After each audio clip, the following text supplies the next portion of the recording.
महाराष्ट्रामध्ये मुलामुलींचा जन्मदराचा जर रेशो बघितला तर मुलांची संख्या जास्त आहे, मुलींची संख्या कमी आहे.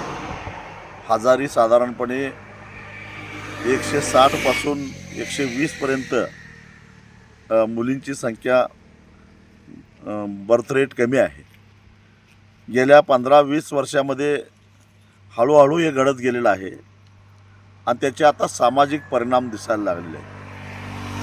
आणि त्यामुळं लग्नाला आलेली 40 ओलांडून गेलेले 45पर्यंत वय झालेले अनेक अविवाहित तरुण आज गावागावामध्ये दिसतात. अगदी 2-3 हजार लोकसंख्येचं गाव असलं तरी तिथं 150 ते 200 असे अविवाहित पोरं दिसतात की जे लग्न होत नाहीत म्हणून त्रासलेले आहेत. हा एक सामाजिक प्रश्न आहे आणि एकूणच समाजाच्या आणि सामाजिक आरोग्याला बाधा येईल. स्त्रियांना भविष्यामध्ये सुरक्षितपणे फिरता येणार नाही अशी परिस्थिती निर्माण करेल असं हे भयावह चित्र आहे.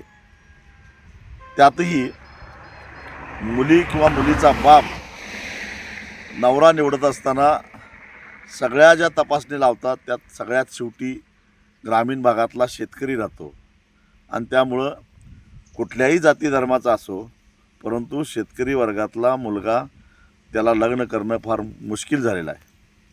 म्हणूनच हा एक सामाजिक प्रश्न म्हणून याच्याकडे बघितलं पाहिजे, गांभीर्यानं बघितलं पाहिजे. भविष्यामध्ये अनेक अनर्थ घडण्याची शक्यता नाकारता येत नाही. आता हळूहळू मुलगा की मुलगी पण बाळ जन्माला येऊन दे ही मानसिकता रुजायला लागलेली आहे, परंतु ती अजून व्यापक रुजली पाहिजे.